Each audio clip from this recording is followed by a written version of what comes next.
Boa tarde, pessoal. Boa tarde a todos que estão aqui entrando. Vou esperar a galerinha entrar, esperar todo mundo entrar pra gente convidar a doutora Patrícia, obstetra, pra gente bater um papo sobre parto humanizado. É um assunto que eu gosto bastante. Ó, a varanda Patrícia já entrou aí. Vou esperar o pessoal entrando. Essa live era pra ter acontecido ontem, então peço desculpas pra vocês. Eu tive uma intercorrência e precisei socorrer uma amiga e não consegui fazer a live, precisei desmarcar aí de última hora. Mas só esperar a Patrícia solicitar aqui a participação que a gente já começa. Esperar todo mundo entrar pra gente falar um pouquinho então sobre parto humanizado, a visão do obstetra e a visão do obstetra e a visão do pediatra. Vamos ver aqui, vou chamar a Patrícia para ela aqui. A Fernanda Fedato, tudo bem, gente? Boa tarde. Sabadão chuvoso aqui em Campinas, o céu meio escuro. Tô só esperando a Patrícia entrar, aí acho que deu certo. Deu. Boa tarde, Patrícia, tudo bem? Oi, Marina, tudo bom? Tudo jóia? Que bom que deu certo, né? Deu tudo certo. Gente, vou me apresentar rapidinho, depois a doutora Patrícia vai se apresentar, falar que a gente se conheceu. Na verdade, a gente não se conhece pessoalmente, né? A gente se conhece só Verdade. no mundo online. A gente conheceu num curso que a gente fez no feriado. Vocês devem lembrar que eu falei bastante sobre ele. A gente fez um curso sobre os primeiros 1000 dias, a importância disso. E lá foi falado muita coisa sobre parto humanizado, sobre essas intervenções que devem ou não ser feitas aí durante o parto. Então a gente resolveu unir a útil ao agradável. Nós duas somos de Campinas. E a gente acabou se conhecendo no curso. Então, para quem não me conhece, eu sou a doutora Marina Giatti, eu sou pediatra. Além disso, sou pediatra, sou intensivista pediátrica. E tem aqui o Criando Sem Crise, que é um grupo formado por outras pediatras que a gente fala sobre tudo de pediatria. Então, e hoje a gente vai falar sobre parto humanizado, sobre a parte do obstetra e a parte do pediatra. Então, eu queria que a doutora Patrícia se apresentasse para a gente começar a responder as dúvidas aí. Muito bem, boa tarde a todos que estão aqui nos ouvindo nesse sábado friozinho, chuvoso, de quarentena. Sejam muito bem-vindos. Eu acredito que nada é por acaso, nem o meu encontro com a Marina nesse curso do feriado, um curso intensivão, foram 2 dias inteiros. 2 dias? Ou três? 2 dias de Dois, sexta. né? 2 dias inteiros. E também não acredito que seja por acaso que a gente tenha transferido a live de ontem para hoje. Muitas pessoas me mandaram no direct que, por ser no sábado, conseguiriam assistir. De Ah, qualquer maneira, vai ficar salvo no perfil da sim. Marina do Criando Sem Crise. Quem não puder assistir agora, assista depois. Compartilhe, clica no aviãozinho e compartilhe se vocês têm amigas, familiares, enfim, que estejam querendo engravidar ou que estejam grávidas, né? E que possam compartilhar esse momento agora, tá bom? Que vai ser um momento muito rico para tirar bastante dúvida de vocês e para a gente desmistificar um pouco o que é a humanização do parto e do nascimento, né, Ah, Marina? muito Eu bom. sou Patrícia Varanda, médica ginecologista obstetra e terapeuta sexual aqui em Campinas, há mais de 20 anos já. E acho engraçado porque existem algumas classificações, né? Então, por exemplo, essa questão do médico humanizado. Aí algumas pessoas me perguntam, como que faz essa formação de médico humanizado? Né? E não é uma formação exatamente, gente, é uma prática, é uma forma de assistência, né? De assistência de qualquer profissional de saúde envolvido nesse cenário do nascimento, nesse cenário de acompanhar o pré-natal. Então, atendimento humanizado, ele não é só para obstetrícia, ele deve ser estendido a todas as Todas as pessoas, a todos os especialidades. setores, a todas as especialidades médicas, não médicas, da saúde e não da saúde, que na verdade é baseado numa postura humanista, né? De acolhimento, de individualização de cada ser, das suas necessidades, das suas expectativas, das suas limitações e possibilidades, enfim. Então, muitas Avaliar pessoas. o ser humano como um todo, né? Não apenas como uma Exato. doença ou como uma patologia, A gente na pediatria integrativa também consegue avaliar todo o contexto da criança, contexto familiar, religioso, espiritual, Exato. né? Muito legal. Exato, exato. Então é isso. Então a gente decidiu, eu e Marina, fazermos essa live. A ideia foi da Marina, de falarmos sobre a humanização na sala de parto. E quem começa? Eu, você, Bora Marina? lá. Eu vou fazendo as perguntas, você responde depois da parte da pediatria, você fala, pode ser? E Pode ser, aí, claro. pessoal, quem estiver assistindo, podem já mandando as dúvidas. A gente vai separar um espacinho no final para responder, mas se as dúvidas forem pertinentes ao longo da discussão, a gente já vai incluindo as perguntas. Então, algumas pessoas já mandaram dúvida lá no meu perfil, e eu vou falando aqui com a Paty, e aí vocês vão mandando, conforme for, a gente vai respondendo. Eu acho que a primeira grande dúvida é o que é o parto humanizado, e o parto humanizado é só vaginal, na banheira, daquela coisa idealizada, ou o Boa. parto humanizado pode ser feito em qualquer tipo de parto? Muito boa pergunta. Então, assim, como eu já falei, humanização é o acolhimento, é a individualização de cada ser. Então, pensando no que são as escolhas, respeitando as escolhas e a liberdade da mãe, do casal, do que eles escolheram para essa assistência, para esse momento, e respeitando também, claro, o bebê. Então, a humanização do parto vai além do local onde o parto acontece, da via de parto. Então, muitas pessoas confundem parto humanizado com parto domiciliar, como se o parto hospitalar não pudesse ser um parto humanizado. Muitas pessoas confundem a via de parto e acham que o parto humanizado ele é só aquele via vaginal. E vou além, mais do que só via vaginal. Muitos acham que tem que ser natural, que é aquele parto sem absolutamente nenhuma intervenção, né? E aí, às vezes, as pessoas, ao confundirem esses nomes todos, esses conceitos, se sentem bastante intimidadas e falam, às vezes, olha, mas humanizado eu não quero, tá? Eu só quero um parto vaginal. Porque acha que tem que ser um parto sem analgesia, por exemplo, sem alívio da dor. E tem paciente que diz, não, eu não quero meu parto humanizado, eu quero no hospital. Então, a gente está aqui para falar que parto humanizado é essa prática de não ter conduta rígida, de ser, claro, baseado em evidências científicas, de evitar procedimentos, intervenções desnecessárias, né? E a gente vai falar um pouco sobre esses procedimentos, quais são necessários, desnecessários, e alguns que são mais do que desnecessários, na verdade, são prejudiciais, né? Então, a humanização veio para isso, porque a gente começou a ver que, ao longo das últimas décadas, o aumento do número de cesarianas aumentou muito no mundo todo, não só no Brasil, não é uma realidade só brasileira, mas no mundo todo. E com isso, como a cesárea é um procedimento cirúrgico, ele aumenta muito a morbidade, né? Aumenta a mortalidade materna.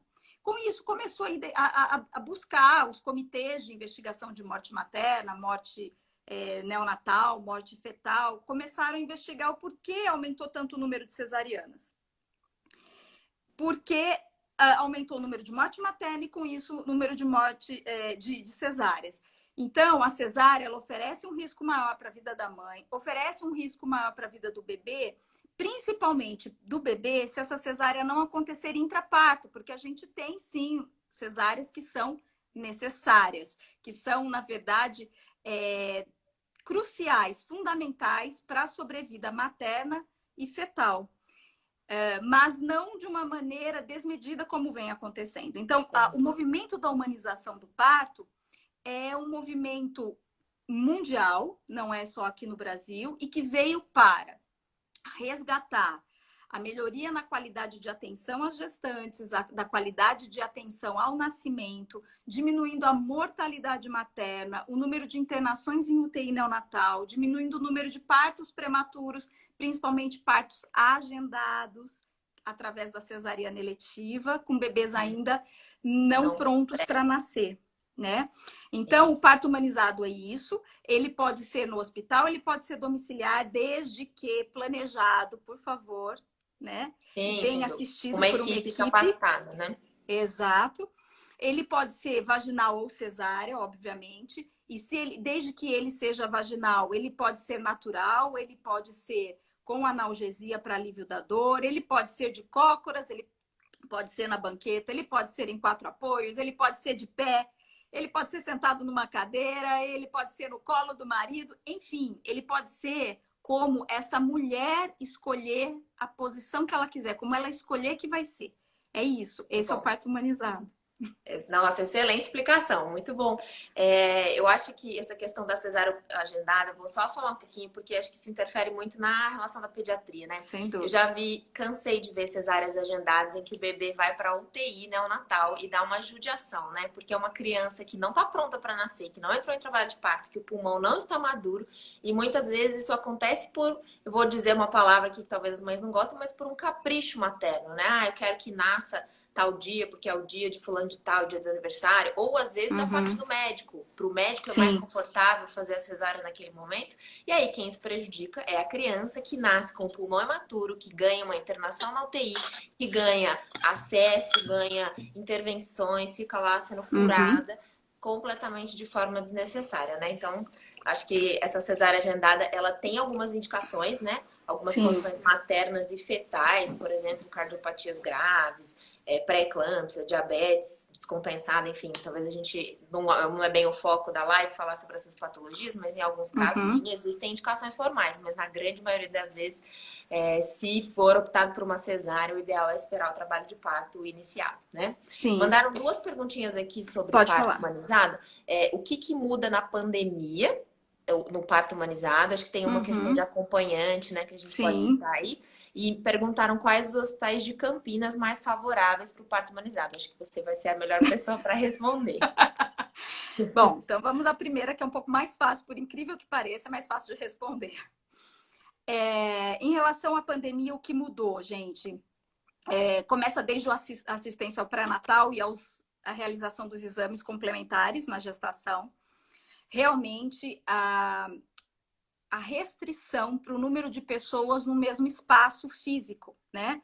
Então, tanto nas consultas quanto na realização dos exames, seja ultrassom, seja na coleta dos exames laboratoriais, os acompanhantes estão sendo impedidos de participar desse momento, infelizmente, para uma segurança do próprio profissional de saúde que atende, como também das outras gestantes que estão ali à espera do atendimento. Já no hospital, nós temos alguns hospitais em Campinas com assistência obstétrica 24 horas. A imensa maioria dos hospitais, neste momento, está restringindo a presença de profissionais não médicos na cena do parto. Então, o que anteriormente já era possível, e foi uma luta muito grande para a gente conseguir a aprovação da participação desses profissionais, seja a fotógrafa, seja a doula, seja a enfermeira obstétrica ou obstetriz, na cena do parto, a gente, na verdade, está sofrendo um retrocesso agora por causa da pandemia, porque os hospitais, eles alegam que quanto mais gente num espaço pequeno, físico, maior é a chance de contaminação pelo vírus. Então, eles não estão permitindo a presença de doula, de enfermeira, de fotógrafa na sala de parto. Na verdade, em toda a internação, gente. As pacientes que chegam, que ainda vão para uma sala de pré-parto, ou que vão para o seu quarto aguardar uma indução, ou o trabalho de parto, também não estão podendo ficar com esses profissionais não médicos, tá? Com exceção de um único hospital em Campinas que ainda está permitindo a participação desses profissionais, que é o Hospital Renascença. Os demais hospitais não permitem que esses profissionais fiquem. Apenas um acompanhante, que é direito por lei, né? Então, as mulheres escolhem esse acompanhante, geralmente é o pai do bebê, e eles têm que ficar durante toda a internação. No início da pandemia, houve até uma questão muito séria, porque muitos acompanhantes, eles iam e voltavam para o hospital, iam para casa tomar banho, iam comer, trocar de roupa, e voltavam. E aí o hospital começou a bloquear e disse, não, entrou, não sai mais. vai ficar às 48 horas da internação da parturiente, vai ficar e vai ter alta junto com a mãe e o bebê para casa. Agora, a maternidade Campinas, por exemplo, está permitindo que saia, mas é uma vez só. Sai e volta. E volta. Não pode ficar saindo e voltando. E as visitas foram impedidas. Canceladas. Então, não está sendo permitido visitante nenhum, em nenhum hospital, na verdade, tá? Isso é uma pena, madrinha, né? Não pode. É uma pena, mas a gente tem que lembrar que é uma medida de proteção, né? Infelizmente, os casos de Covid em Campinas estão aumentando muito e quanto maior o número de pessoas dentro do hospital, maior a chance de contaminação mesmo, infelizmente. Exato. Assim, não acho que é certo, nem, né, fica naquela... Mas é seguro, né? Mas é seguro, é seguro. Imagina só, 10 visitas durante o dia e as pessoas se expõem a riscos, né? Porque o hospital hoje em dia é o lugar que você mais tem chance de pegar coronavírus, né? Sim, Porque os a gente tem estão cheios de casos. Exato, e a gente tem que pensar que esses profissionais de saúde, eles não estão morando no hospital, gente, desde o dia 20, 22 de março, não. Eles têm famílias, eles trabalham em turnos, então eles vão para a comunidade, voltam para o hospital. Então, tanto eles podem trazer o vírus da comunidade para o hospital, como levar do hospital para a comunidade. Então, quanto menos gente no hospital, nessa cena de parto, realmente eu acho que é mais seguro. O que a gente tem tentado fazer, Marina, é assim, ficar em casa com a obstetriz ou com a enfermeira obstétrica, além da doula, o maior tempo possível que seja seguro desse trabalho de parto ativo. E aí a transferência hospitalar, né, de casa para o hospital, no momento oportuno, mas desde que acompanhada, obviamente, né, para garantir o bem-estar materno e fetal. Para que ela possa usufruir dessa equipe, da doula, da enfermeira, mais tempo possível, né? Tem sido assim. Quanto aos hospitais, eu atuo na Maternidade Campinas, no Madre Teodora, no Renascença e no Vera Cruz. São os 4 que eu sou credenciada no corpo clínico. E os 3 primeiros são os que eu mais frequento. Então, cada um tem a sua particularidade. São hospitais muito bons, todos com UTI neonatal, todos com enfermeiras obstétricas, todos com anestesistas de plantão, neonatologistas, obstetras. Então, assim, o que vai diferenciar? O seu plano de saúde, o seu poder aquisitivo, caso você não tenha um plano de saúde e queira internar particular. Vaga, claro, a gente tem que ver se vai ter vaga no dia da sua internação, se tem leito. A questão de ser prematuro ou não e vaga de UTI neonatal. Preferência mesmo da gestante. Eu digo que o melhor lugar para parir é o lugar que a gestante escolher, né? Sim. Não é o melhor lugar para o médico. Prós e contras, né? Mas eu tento não sugestionar as minhas pacientes na escolha. Eu sempre dizia, né, antes da pandemia, vai, visite, veja com seus olhinhos o que você acha, procure informações, ouça depoimentos de outras mulheres que pariram lá, porque quem vai ficar lá é ela. Eu tenho uma visão dos bastidores, né? Eu tenho uma visão de uma prestadora de serviço médico. Eu não sou usuária do serviço, então tem que ser bom para ela, porque isso influencia muito no desfecho perinatal, na evolução desse trabalho de parto. A gestante tem que estar confortável e segura até nisso, nessa escolha da equipe, do hospital. Então, não tem que ser bom para mim. Eu me adapto, eu me adequo. O que eu costumo fazer é, depois da escolha, eu digo, então, muito bem, vamos para esse hospital, vamos ter que ter um plano A e um plano B, porque pode acontecer de não ter vaga, enfim. Mas, escolhendo esse hospital, nós encontraremos essas dificuldades. Para essas dificuldades, eu costumo contornar a situação assim, assado, ou não tem jeito, então você está disposta a tolerar essa restrição, essa exigência da instituição? Não estou. Aí a gente pondera, mas claro que a escolha final tem que ser do casal. Do casal, sem dúvida, né? E isso faz parte, né, daquilo que a gente bate tanto na tecla do um pré-natal bem feito, um pré-natal planejado, né? Sim. E o plano de parto. Queria que você falasse um pouquinho sobre o plano de parto, porque isso interfere também, as intervenções que são feitas no recém-nascido devem estar no plano de parto, então a gente fala um pouquinho sobre isso depois, mas você costuma trabalhar com plano de parto? O que você acha fundamental estar escrito? E aí a gente já pode entrar um pouquinho no assunto das intervenções desnecessárias. Ótimo. que são Aham. feitas durante o parto. Aí o pessoal podem mandando as dúvidas se vocês tiverem em relação a Tá. isso. O plano de parto, para quem ainda não sabe o que é como se fosse um roteiro escrito por você, mulher que está gestante e que vai parir. Não é um Ctrl+C, Ctrl+V, tem na internet. Se você der um Google, você vai achar um monte de modelo de plano Vou de parto. fixar. Eu acho válido que vocês procurem isso para vocês terem uma referência. Porque plano de parto, que é isso, por onde eu começo. Então, é bom que vocês leiam modelos. Mas, claro, o que é bom para uma pessoa pode não ser bom para você. O que é o sonho de uma mulher pode não ser o seu. O que é um problema para uma pessoa pode não ser para você. Então, não é igual para todo mundo. E eu acho que também é um momento, uma oportunidade muito rica de você interiorizar esse momento do parto, né? Quando você senta para escrever, você vai trazer para o papel, para o computador, que seja, as suas emoções, os seus desejos mais profundos, mais íntimos, do que você quer, como você gostaria de ser tratado. Então, é importante que seja escrito por você. Tem muitas doulas, muitos médicos, enfermeiras, todo mundo que trabalha com assistência ao parto, que pode auxiliar na elaboração dessa ferramenta, né, do plano de parto, mas claro que a palavra final sempre deve ser sua. Você deve estar por dentro daquilo que você está escrevendo, né?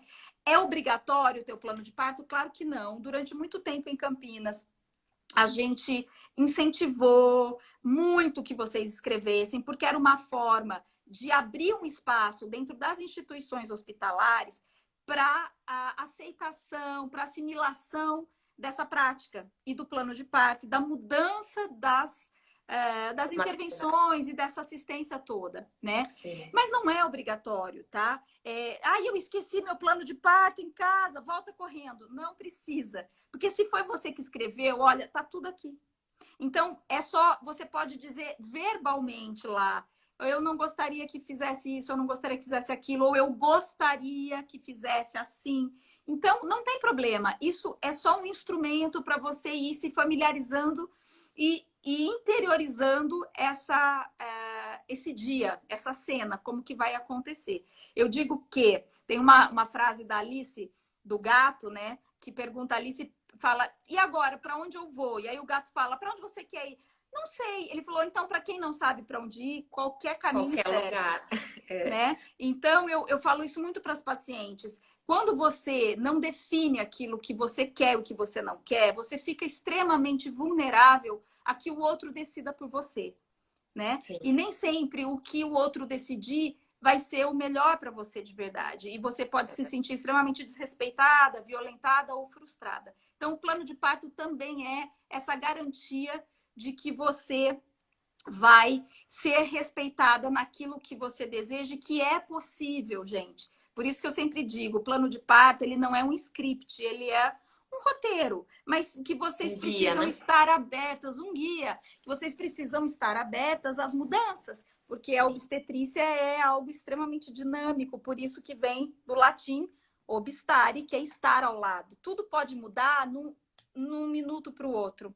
Então, e o por isso que a importante gente no final é garantir a segurança da mãe do bebê, né? Que é o que a gente mais preza aí durante o trabalho de parto e nascimento.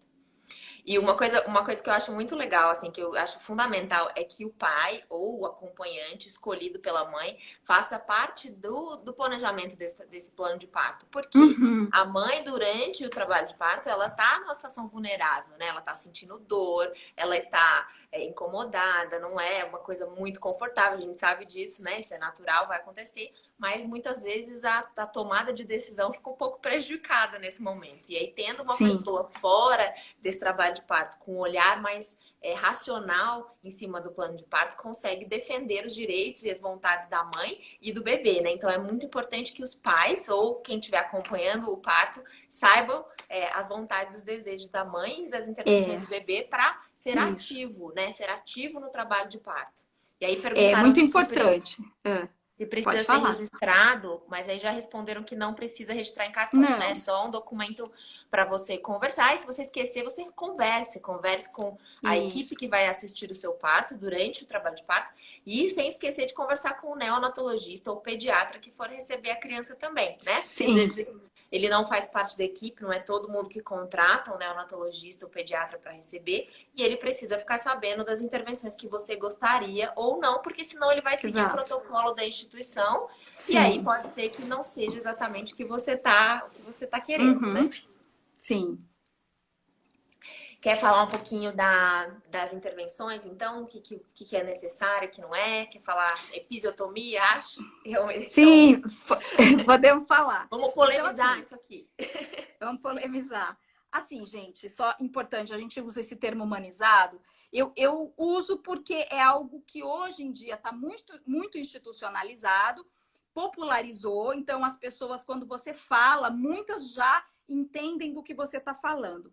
Mas, assim, fica uma observação muito importante que, assim, Marina, de maneira alguma, gente, quem não faz o parto humanizado é alguém desumano. Não é, Sim, é tá? verdade. É um bom. O humanizado veio como um sinônimo de parto com respeito, é, parto acolhedor, parto baseado em evidência científica, Sem parto violência. ativo, porque a mulher é protagonista desse processo e não o profissional de saúde que assiste esse parto, é a mulher que é a protagonista, então é um parto ativo onde ela participa o tempo todo, né?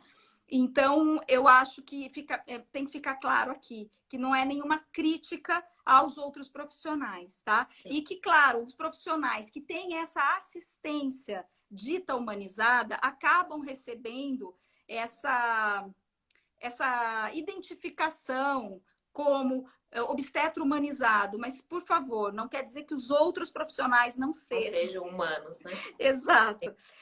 Acho que só da gente É, garantir um parto sem violência exato. já é um grande avanço, assim, né? Se a gente conseguir reduzir as intervenções desnecessárias e a violência obstétrica, que a Sim, gente sabe que é uma realidade, né? Não dá para fingir que ela não existe, já é um grande avanço aí para as mães e sem para os dúvida. bebês. Então, assim, em relação a algumas práticas, né? Ainda bem, muita coisa já vem mudando de 10 anos para cá, talvez não tanto, mas de 5 a 8 anos, eu tenho visto uma mudança significativa na assistência obstétrica hospitalar. Então, antigamente era muito comum, era um protocolo, já tinham praticamente prescrições preenchidas para mulher que chegasse em trabalho de parto numa maternidade. Jejum, tricotomia, que é a raspagem dos pelos pubianos da mulher, e lavagem intestinal. Era nessa sequência exatamente, sabe? A mulher permanecia sem nenhuma hidratação e sem alimentação durante todo o trabalho de parto. Quando entrava no hospital, tinha seus pelos pubianos todos raspados, porque acreditava-se que isso poderia aumentar o risco de infecção para essa mulher. E tinha feita a lavagem intestinal, que é o enteroclisma, que é esvaziar a porção final do intestino, caso ela evacuasse durante o trabalho de parto, não contaminasse ali a região genital e nem o bebê. Isso já caiu por terra, isso não acontece mais de rotina nos hospitais. Seguindo, vinha o acesso venoso. Todas as mulheres que internavam já pegavam a veia, não tinha nem nada, às vezes, para pôr, ficava no soro fisiológico. Mas, para garantir, já vamos deixar de acesso venoso. O que incomoda muito, reduz a mobilidade dessa mulher, né? Os exercícios que ela vai fazer. Enfim, pode ter dor. Tem muitas pessoas que têm fobia de agulha, de medicação, enfim. Então, isso interfere muito na evolução do trabalho de parto, aumenta a adrenalina, inibe a ocitocina, trabalho de parto para. Às vezes por pânico mesmo da mulher. Aí, pois bem, chegava lá no lugar para aguardar o trabalho de parto, todo mundo vai deitar para sua caminha, vai ficar quietinha do lado esquerdo, esperando o bebê nascer. Era assim que funcionava, tá? Hoje em dia, não. As mulheres é permitido que elas circulem, mesmo pelo SUS, gente. Eu não estou falando de uma classe privilegiada que pode pagar pelo parto, ou pela equipe, ou por um plano de saúde, não. Pelo SUS, tem hospitais extremamente respeitosos, que tem doulas voluntárias lá dentro, enfermeiras obstétricas, e pode ter acompanhante, né? Porque ficavam sozinhas também. Na época da minha formação, na residência médica, elas não tinham direito a acompanhante, só as adolescentes, as que fossem menores de 18 anos. Hoje a gente tem essa lei que garante que a parturiente pode escolher quem ela quer que fique com ela lá no trabalho de parto. Ela pode andar, ela pode fazer exercícios na bola, ela pode usar o chuveiro. Então, eu vejo com um otimismo muito grande como as coisas melhoraram, tá? Décadas de uma má prática, que hoje a gente vê que era uma má prática, mas claro que ninguém fazia aquilo para ferrar ninguém. Não era ninguém de mal com a vida que falava, agora eu quero ferrar com a vida dessa que chegou no hospital. Não era assim. Mas acreditava-se que assim era a melhor assistência. Os anos foram passando e ficou muito claro que não é a melhor assistência, e essas coisas foram caindo uma a uma, né? E aí, por fim, chegamos à episiotomia, que a Marina falou. A episiotomia é um corte que é feito na região genital, que a gente diz vulva da mulher, que corta pele, musculatura e mucosa. São 3 planos, tá? E no meio desses planos passam vasos sanguíneos, que a gente também corta. A gente tem inervação nessa região, que a gente também pode interromper quando corta. E qual que era a finalidade dessa episiotomia? Essa episiotomia era feita dizendo que precisava ampliar esse canal de parto. Essa vulva precisava se abrir para esse bebê passar com mais facilidade, com maior rapidez. Então, dizia-se que isso era benéfico. Com os anos, a gente descobriu que não só não é benéfico, coisa nenhuma, como traz um malefício muito grande para a mulher, principalmente do ponto de vista funcional dessa região. E especificamente na sua sexualidade. As mulheres têm muita dor nessa região, ficam com uma cicatrização extremamente fibrótica, com dor na penetração vaginal, às vezes dor em algumas posições e exercícios que vão fazer, com desconforto muito grande para um próximo parto vaginal. Então, a episiotomia hoje é nível E de evidência, ou seja, não traz benefício e traz malefício. Deve ser completamente desencorajada. E nunca fazer, gente, não quer dizer nunca, porque em medicina não existe nunca. Existem algumas situações onde sim, a gente pode recorrer à episiotomia com um objetivo bastante específico e nobre, né? Que na verdade, quando a gente tem uma distócia de ombro, que o bebê não consegue passar completamente pela vagina da mãe, a cabeça desprende, nasce primeiro a cabecinha, e o ombro fica impactado no osso pubiano da mãe. E aí a gente tenta algumas manobras antes, que em 80% das vezes são resolutivas já, tá? As primeiras 2 manobras.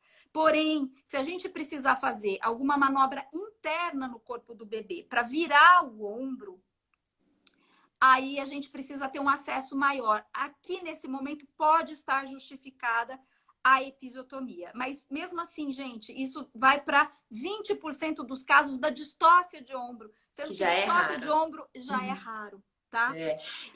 Eu acho que é importante falar que assim, muitas mães antigamente falavam, a prática obstétrica falava que a episiotomia prevenia lacerações maiores, né? Sim. Então existia aquele medo que as lacerações eram muito grandes e que você podia ficar com incontinência fetal.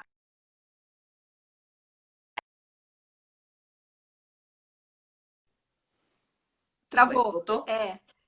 Que essa Sim, incontinência voltou. fecal, continência fecal por conta da lesão do esfíncter, por isso que a gente fazia a episiotomia. E hoje já sabe que, na verdade, Sim. a grande maioria das lacerações são lacerações leves, né? de grau 1 a grau 2, Exato. que muitas vezes nem precisam de sutura, em alguns casos sim, mas que essas lacerações são muito menos intervencionistas, na verdade não é uma intervenção, né? São muito melhores do que Sim, abrir ali e ter que costurar a vagina da mulher. Então, esse mito da laceração também não é verdade, né? exatamente. E tem a questão do fórceps, que em algumas situações a gente tem que avaliar essa condição perineal da mulher, porque em algumas situações, na locação do fórceps, que é um instrumento metálico, um recurso que a gente tem para extrair o bebê do canal vaginal, quando a gente tem, por exemplo, um problema na rotação da cabecinha do bebê, ou quando a gente tem um sofrimento fetal em canal de parto, que a gente precisa abreviar a expulsão desse bebê. A forma mais rápida de nascer ainda é a vaginal, então a gente puxa esse bebê Abrevia. através do fórceps. Às vezes a gente tem que fazer um epísio, quando a gente avalia que esse períneo está muito tenso, a gente faz um epísio para dirigir a tensão para aquela região. Então, a gente diminui a tensão quando a gente faz epísio. Que também, gente, locação de fórceps não é tão comum, tão frequente assim, tá? Então, a episiotomia, cada vez mais, deve ser evitada e desencorajada.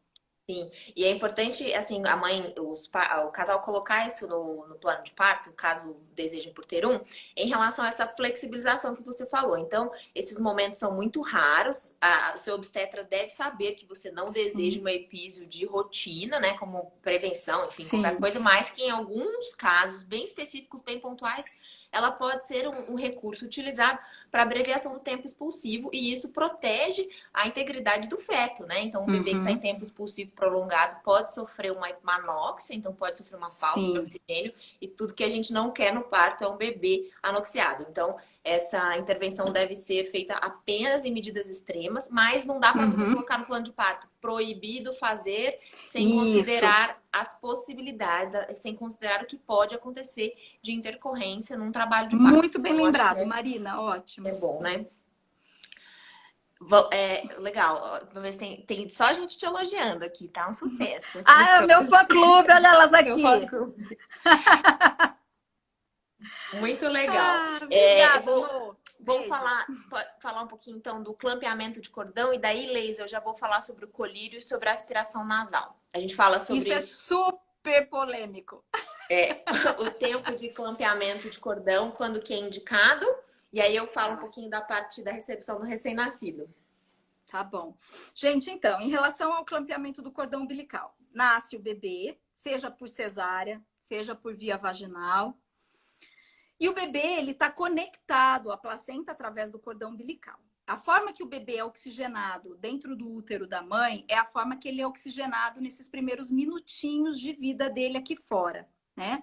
Então, é através do sangue do cordão umbilical. É muito importante que a gente mantenha essa oxigenação para os tecidos todos desse recém-nascido e que a gente só clampeie o cordão umbilical quando parar de pulsar o cordão. Quando esse cordão ele para de pulsar e ele murcha, é sinal que é aquele bebê, ele já está se adaptando ao ar ambiente e está começando a usar o pulmão dele para fazer a troca gasosa. E aí nós realmente não temos mais função nessa placenta, não tem mais razão de manter conectado. Neste momento, podemos clampear o cordão umbilical. Quem faz isso, em geral, é o obstetra, ou às vezes o pai ou a própria mãe, né? Então é importante Uhum. também vocês deixarem no plano de parto a manifestação desse desejo. Desse Eu desejo. costumo perguntar sempre na hora, porque aí eu não lembro, e às vezes a emoção é tão grande por parte de todos, que às Sim. vezes o pai e a mãe estão tão envolvidos com aquele serzinho que acabou de chegar, que eles nem lembram que eles queriam clampear o cordão. Então eu sempre faço a intervenção. Eu não me lembro do plano de parto, o que vocês decidiram, algum de vocês quer cortar o cordão umbilical, já está na hora, por exemplo. E aí eles se manifestam. Alguns escrevem uma coisa no plano de parto, tipo, não quero cortar o cordão. Chega na hora, vem uma coragem enorme e fala, eu quero. Ou ao Não tem contrário. problema mudar, né? E não tem problema nenhum mudar, gente. Isso é a flexibilidade. Mas o que a gente tem é o clampeamento precoce, o clampeamento oportuno e o clampeamento tardio do cordão umbilical. O clampeamento precoce é o que era feito todos esses anos. Bebê nasceu, já clampeia. Quando a gente faz isso, é o que a gente fala, a gente interrompe essa circulação que o sangue carrega o oxigênio para esse bebê. A gente clampeia esse cordão prematuramente. Esse bebê ainda não estava pronto para respirar, como a gente respira, puxa o ar e solta. Ele não usa ainda o aparelho respiratório. E aí ele pode ter uma dificuldade maior adaptativa aqui, precisar de um recurso ventilatório e tudo mais, que a Marina pode falar depois. Sim. Então, é importante isso. A gente sabe também que esse fluxo sanguíneo é muito importante que a gente respeite, porque quando a gente interrompe, é como se a gente estivesse fazendo uma sangria nesse bebê. E isso pode fazer muita falta na primeira infância e é uma das causas de anemia na primeira infância. Então, aguardar é o ideal. E precisa parar de pulsar? Não, olha, eu tenho placentas que estão ali, super Highlander, super sobreviventes, que fica 10 minutos pulsando, né? Então, não necessariamente a gente precisa aguardar. O que a gente orienta? A recomendação é o clampeamento oportuno a tardio, né? Então, oportuno, pelo menos entre 3 a 5 minutos. E tardio, mais do que 5 minutos do nascimento. Esses minutos são do nascimento, tá, gente? A hora que o nenê nasce. E aí, sendo oportuno, ok. Então, o que às vezes a gente tem? Um bebê que nasce com um leve desconforto que a gente observa, ainda com uma dificuldade, um certo arroxeamento da pele, tá um pouquinho ainda, não tá tão ativo, não chorou, mas a gente vê que ele tem um batimento cardíaco adequado, a gente estimula, e se é possível, claro que a gente sempre conversa, compartilha isso com o neonatologista em sala de parto e diz: tudo bem, posso aquecer o bebê, posso estimular. E aí, você clampeia pelo menos com 3 minutos. Não é possível, o bebê não nasceu bem, seja parto normal ou cesárea, a gente pode fazer a ordenha do cordão umbilical, que é acelerar o fluxo desse sangue que está lá pulsando devagar, na frequência cardíaca ali, né?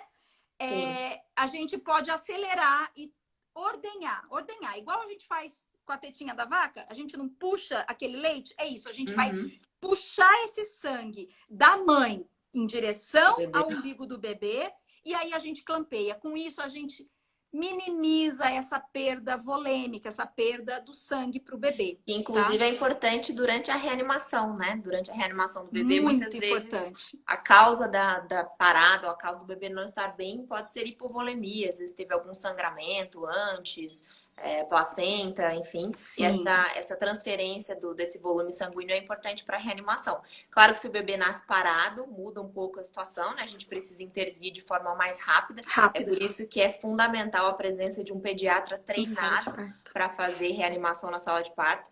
Então, não menosprezem a presença do pediatra, porque alguém treinado ali do seu lado faz toda a diferença. Mesmo os pré-natais e as gravidezes que não tem risco nenhum, né? Sim. Mesmo se vai tudo liso, existe uma chance mínima de ter alguma intercorrência e de você precisar de um profissional preparado para fazer a reanimação. E a gente sabe que quanto mais efetiva essa reanimação, menor a chance de sequelas no bebê. Mas na grande maioria das vezes isso não acontece, não é necessário, o pediatra acaba ficando lá para atender essas vontades maternas nas primeiras intervenções do bebê, examinar e tudo mais. Mas precisa ser um profissional capacitado. A Aline perguntou aqui se a mãe quiser parar, esperar parar mais do que 10 minutos, se tudo bem. O cordão. Não tem problema. Na verdade, nenhum problema. O bebê estando em contato pele a pele com a mãe para manter o aquecimento, sendo seco, ele não pode ficar com a pele úmida, mesmo que a temperatura da sala seja ajustada para a temperatura da mãe. É importante que esse bebê esteja aquecido. Se esse bebê está bem, não tem problema, gente. Claro que pode esperar a dequitação, a saída da placenta? Pode. Ótimo. Então, eu vou falar um pouquinho, me mandaram uma pergunta sobre aspiração de vias aéreas e colírio, né? Então, no comecinho da minha residência em neonatologia, eu ainda via essa aspiração de vias aéreas sendo feita de forma rotineira, né? Então, todo bebê que nascia, às vezes até o próprio obstetra já pegava ali durante no campo cirúrgico, né? Já pegava uma sondinha e já aspirava a via aérea do bebê, já aspirava a boquinha. E felizmente essa conduta não é mais recomendada de rotina. Na verdade, ela só é recomendada caso o bebê precise de reanimação. Então, quando a gente avalia o bebê e vê que ele não tem uma boa vitalidade, a gente faz isso através da escala de Apgar, que avalia a frequência cardíaca vitalidade, tônus do bebê e respiração. Hoje em dia, inclusive, a gente nem avalia mais a cor, né? Antigamente a cor entrava no score, mas a gente sabe que os bebês nascem roxinhos. Eles são roxos lá dentro. Eles são roxos, eles ainda estão na circulação materna, né? Eles ainda não assumiram não fizeram a transição da circulação materno-fetal, então eles serão roxos. E a saturação esperada na primeira hora de vida é baixa, é em torno de 75, 80%. Conforme os minutos vão passando, o bebê vai assumindo a circulação, o pulmão dele começa a oxigenar esse sangue, e aí a cor vai melhorando, a criança vai ficando rosa. Então, essa questão de nascer roxo não é indicação também de iniciar a reanimação, desde que o bebê esteja respirando de forma regular e desde que a gente avalie a frequência cardíaca. Essa frequência tem que estar maior que 100. Então, a gente só vai fazer a aspiração das vias aéreas caso esse bebê precise ser levado imediatamente para a sala de reanimação. Então, não é mais indicado fazer, não tem motivo nenhum, né? Você pode traumatizar a narina, pode sangrar. E o bebê vai assumir a respiração espontânea sem precisar dessa intervenção. Sim. E aí, depois que o bebê nasce... eu vou falar do banho também, que mandaram aqui. Depois que o bebê nasce, a primeira coisa que a gente deve fazer é posicionar esse bebê na pele a pele, né? Colocar o bebê no pele a pele. Esse pele a pele tem vários benefícios em relação ao pele a pele. Então, diminui a chance de hipotermia, então segura mais a temperatura do bebê. Aumenta a chance do aleitamento na primeira hora, que é muito importante que o bebê tenha esse aleitamento na primeira hora, na golden hour, que a gente chama. Isso aumenta as taxas de aleitamento materno exclusivo nos primeiros 6 meses de vida. Isso diminui a chance de hipoglicemia. E aí, isso é importante não só pela repercussão que a hipoglicemia tem, mas pelas intervenções desnecessárias da oferta de fórmula artificial para esse bebê. Então, muitas vezes o bebê não mama na primeira hora porque ele saiu para ser recepcionado na sala de parto sem necessidade. Ele fica ali 1 hora sem mamar. Aí vão medir uma glicemia que muitas vezes nem precisa medir. Tá baixa, o bebê ganha uma fórmula sem nem ter tido oportunidade de mamar no peito da mãe. E é importante dizer que essa fórmula introduzida de forma precoce, ela não só prejudica na amamentação em si, porque daí o bebê não suga, não estimula aquele peito, não libera ocitocina e prolactina, e aí não consegue mamar, como também aumenta a chance de alergia, né? Aumenta a chance de alergia à proteína do leite de vaca, essa introdução da fórmula infantil na sua forma íntegra, nos primeiros dias de vida, é muito importante para a redução do risco de alergia. Então, essa fórmula deve ser utilizada apenas em casos extremos. A maioria das vezes não é necessário, e isso é importante que os pais saibam. Por quê? Porque muitas vezes a mãe, aconteceu alguma intercorrência com a mãe durante o parto, a mãe não está em condição de dar de mamar, ou a mãe está se sentindo mal, e às vezes o pai vai fazer esse papel de acompanhar esse bebê, então é importante que ele saiba que não é legal ficar dando fórmula sem necessidade. E às vezes o leite pode até ser ordenhado para oferecer para o bebê, então dá para fazer esse tipo de intervenção para que a gente evite o uso de fórmula. Em relação ao pele a pele, também é legal dizer que o pai pode fazer esse papel. Às vezes a mãe não tá se sentindo bem, né? A mãe tá com tontura, teve um sangramento maior, teve alguma atonia uterina, alguma intervenção que precisou ser feita ali no parto, e a mãe não tá se sentindo bem. E aí o pai pode assumir esse papel de colocar esse bebê no pele a pele, e os benefícios são exatamente os mesmos da mãe, só não vai ter amamentação aí, mas os outros benefícios acabam sendo mantidos, né? E aí... Depois dessa hora, dessa golden hour, depois que o bebê ficou, essa primeira hora, depois que ele mamou, aí sim o pediatra pode levar o bebê para a salinha para pesar, para medir e para fazer as intervenções que devem ser feitas. E aí isso também deve ser conversado com o pediatra que vai receber. E aqui eu só vou frisar a importância da consulta pediátrica pré-natal. Porque nessa consulta, enquanto o bebê ainda está na barriga, passar no pediatra, até só um pouco estranho, mas nessa consulta você acaba discutindo todas essas intervenções que você deseja ou não fazer. E aí entra o colírio, né, que perguntaram. Então, o colírio que a maioria das maternidades usa ainda é o nitrato de prata. Esse colírio, ele tem a intenção de prevenir conjuntivites gonocócicas ou por clamídia. E é uma medida populacional, né? É uma medida que, avaliando a população como um todo, acaba protegendo o bebê de ter conjuntivites graves, que podem ser graves, inclusive pode levar a sepsia, a criança precisa ficar internada tomando antibiótico na veia. E a cegueira, né? E a cegueira, exatamente. Mas pensando individualmente, uma mãe que fez um pré-natal adequado, uma mãe que não Uhum, tem sintoma de corrimento, uma mãe que às vezes a gente até aprende no curso que o ideal é até você colher a cultura de secreção vaginal. Não sei se isso uhum, é feito na rotina no seu caso, mas você pode colher a cultura de secreção vaginal. Existem aham, alternativas, né? Esse colírio não necessariamente pode ser feito. Por que que ele é prejudicial? Porque ele pode dar uma conjuntivite química. Na verdade, a gente tem uma uhum. taxa muito maior de conjuntivite química nos bebês do que propriamente conjuntivite bacteriana, né? Então, os bebês acabam recebendo esse colírio de forma desnecessária, e aí acabam ficando com o olhinho super irritado, cheio de secreção, por conta do colírio em si e não por conta da infecção. Então, é uma coisa que também dá para se discutir, tanto com o obstetra quanto com o pediatra que vai receber o bebê. Então, não é É, obrigatório. eu só queria fazer uma colocação assim. É, assim, gente, o que que acontece? Isso virou uma lei que era estadual, virou uma lei federal, tá? Então, os partos institucionais nos hospitais, por ser lei, o pediatra lá de plantão, ele é obrigado a prescrever. Caso ele não prescreva, ele está, na verdade, impedindo esse bebê de receber os cuidados tidos como necessários e obrigatórios por lei. Então, pode haver uma denúncia para o Ministério Público e o hospital ser autuado. Então, ele tem que prescrever. Os guardiões do bebê são o pai e a mãe, são os Sim. guardiões legais. Eles têm o poder de decisão, sim, eles têm autoridade para isso e eles têm autonomia. Então, eles podem preencher um documento que o hospital oferece no momento, então, da assistência ao recém-nascido, na sala de parto, para eles assinarem uma recusa. O que, que os hospitais têm feito?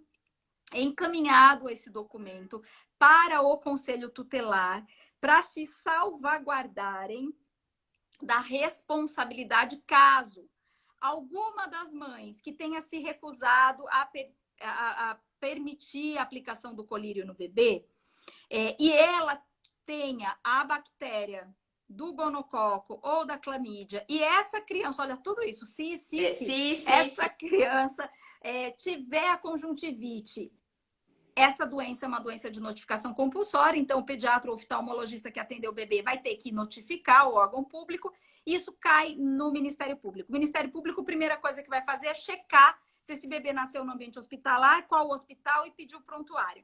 Se não foi prescrito, o responsável por essa conjuntivite vai ser o hospital. Então, por isso que o pediatra ele precisa prescrever, mas vocês podem se recusar. Muito bem.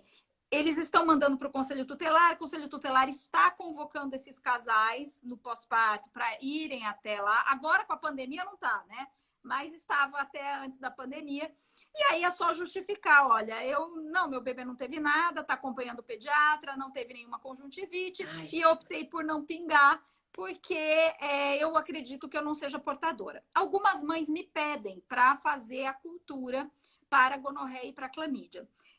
Não é na mesma cultura, gente, que cresce aquele streptococo que a é gente diferente. faz o rastreamento entre 35 e 37 semanas para prevenção da sepse neonatal, tá? É outra coisa.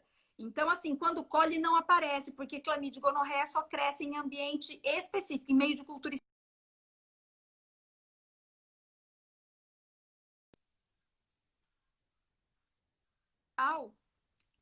Algumas pacientes me pedem e aí eu solicito que colha, tá? Mas atenção, o hospital pode ignorar esse resultado negativo. Primeiro, porque eles podem alegar que quando você colheu estava negativo, não tinha colônia suficiente para crescer na placa no laboratório, mas você pode ter se contaminado depois disso se você teve atividade sexual, porque é uma doença sexualmente transmissível. A outra questão que eles alegam é que o local onde é colhido não é o local onde cresce bactéria, gonorreia e clamídia. Realmente, essas bactérias gostam do meato uretral, do canalzinho do xixi do homem, e gostam do canalzinho do xixi e do colo uterino na mulher. E os laboratórios não concordam em colher nesse local do colo uterino, porque eles alegam que a mãe pode entrar em trabalho de parto prematuro, ter rompimento de bolsa, sangramento, enfim. Que se fosse assim, né, gente? A gente não precisava internar e fazer indução de parto, a gente mandava colocar um cotonete. Mas, por Relação sexual precaução, também, né? relação sexual também. E aí, eles não colhem, eles colhem do ambiente vaginal. E aí os pediatras alegam que no ambiente vaginal não vai crescer gonorreia e clamídia. Eles não estão de todo errados. Então, e não é uma garantia você ter o exame negativo, tá? Eu quero que vocês entendam. O importante é vocês estarem certas da escolha de vocês. Olha, eu sei do meu comportamento sexual, do meu parceiro. Eu não tenho nenhuma queixa ginecológica, eu passo com a minha médica, ela não diagnosticou nenhuma doença, nenhum corrimento, nada sexualmente transmissível. Meu marido também não tem nenhuma queixa urinária. Tá tudo certo, eu sei que eu não sou portadora dessas bactérias e eu não quero que pingue o colírio. Ponto. Ou, Sim. tudo bem, risco-benefício, eu quero que pingue o colírio, eu vou autorizar. E essa é uma decisão que eu não Decisão. costumo influenciar. Eu deixo que os casais Eles decidam, optem, né? prós e contras. Existe a possibilidade também, caso apareça algum sintoma no bebê ou caso apareça algum sintoma de corrimento na mãe, que essa criança seja tratada, né? Existem alguns Isso. colírios com antibiótico que podem ser feitos a partir do início dos sintomas, mas acho que foi perfeita a sua colocação. Essa decisão tem que ser tomada sabendo dos riscos e dos benefícios, mas lembrar que é uma medida populacional, né? Lembrar que é uma medida preventiva e é importante ter medidas populacionais, porque senão a gente deixaria passar muitas conjuntivites com mães que, infelizmente, não têm uma condição tão privilegiada de saúde, que não trataram o corrimento durante a gestação, que tem múltiplos parceiros. Então, colocar uma criança em risco, às vezes vale a pena realmente fazer o colírio pensando na população que a gente atende, principalmente no SUS, né? Que não tem uma assistência tão adequada à saúde ou que não procuram, enfim, por N motivos. Mas acho que é importante, sua colocação foi perfeita. Falar um pouquinho só sobre o banho, a gente tem 5 minutinhos, 5 minutos. Falamos super rápido. Sobre o banho, gente, o vernix, que é aquela secreção, aquela coisa esbranquiçada que o bebê nasce, ele não tá lá à toa, né? A natureza não faz nada à toa. Aquilo não é sujeira de parto. Então, aquilo tem uma função, o vernix é super rico em proteína, em gorduras, e ele tem uma função de proteger a pele, de hidratar a pele, de proteger a pele contra infecções e de manter a temperatura do bebê, então ele ajuda a prevenir hipotermia. Além do mais, ele tem uma função importante na regulação da microbiota do bebê. Então, esse vernix, ele é cheio de conteúdo que estava no canal de parto, no canal vaginal, então de bactérias boas, e esse vernix vai compor a microbiota intestinal do bebê. Então, ele não tá lá à toa, ele deve ficar lá.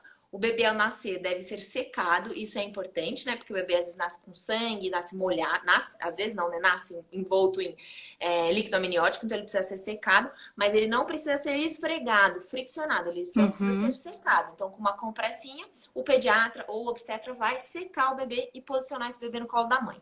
O primeiro banho, ele deve ser feito no mínimo depois de 6 horas. A Sociedade Brasileira de Pediatria recomenda esperar no mínimo 6 horas. Já a Organização Mundial da Saúde recomenda 24 horas. Eu acho que quanto mais tempo ficar melhor. Não tem nenhuma necessidade de dar banho no bebê ao nascimento. Ele não é uma criança suja, ele é uma criança que acabou de nascer. E esse vernix tem uma função importante de proteção da pele. Então, isso também pode estar contido no seu plano de parto. Você pode informar a equipe, principalmente a equipe de enfermagem, que é quem acaba dando esse primeiro banho.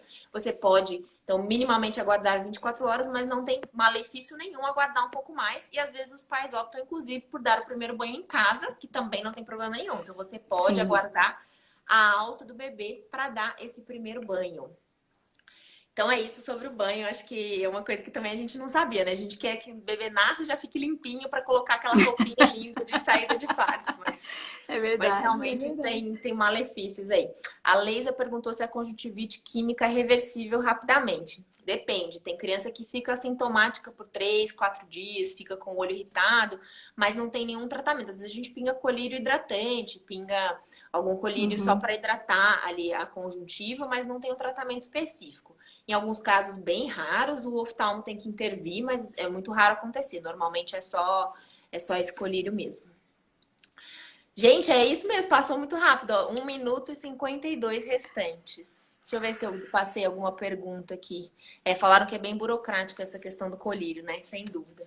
Mas só a última questão, só que eu queria falar um pouquinho sobre a complementação que eu já falei nessas primeiras horas, mas, gente, fiquem muito atentos com isso, porque nas maternidades, de regra, as pessoas indicam complemento com muito menos critério do que deveriam, né? Uhum, Ai, a mãe tá sim. cansada, dá leite pro bebê. Ai, a mãe precisa dormir, vou dar uma mamadeira pro bebê. Ah, esse bebê não tá mamando direito, vou dar uma mamadeira. Todos esses argumentos são cientificamente não comprovados e o bebê não deve ser submetido a uma complementação desnecessária por todos aqueles motivos que eu já Sim. falei. Então, as mães e os pais acompanhantes precisam ficar atentos com isso. Paty, faça suas considerações finais. Eu adorei a nossa live. Gente, eu também amei por mais lives assim com a Marina. Acho que é o momento da gente trazer mais informações para vocês.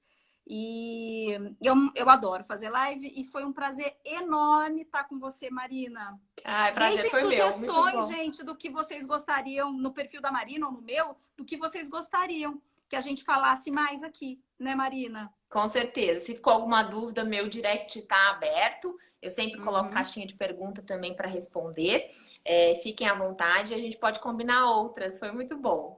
Vinte e Foi, sete amei. segundos restantes. Muito obrigada pela participação de todos. Eu vou deixar salvo, então, fica no IGTV agora, né? Com esse novo negócio do Isso, Instagram. Vai ficar, então, no nosso IGTV. Depois eu costumo passar para o canal do YouTube. Daí eu te aviso e te tá bom. marco também quando eu passar para lá, porque daí fica Tá. salvo e vocês podem acessar. Então, boa final de sábado para todos. Foi um prazer.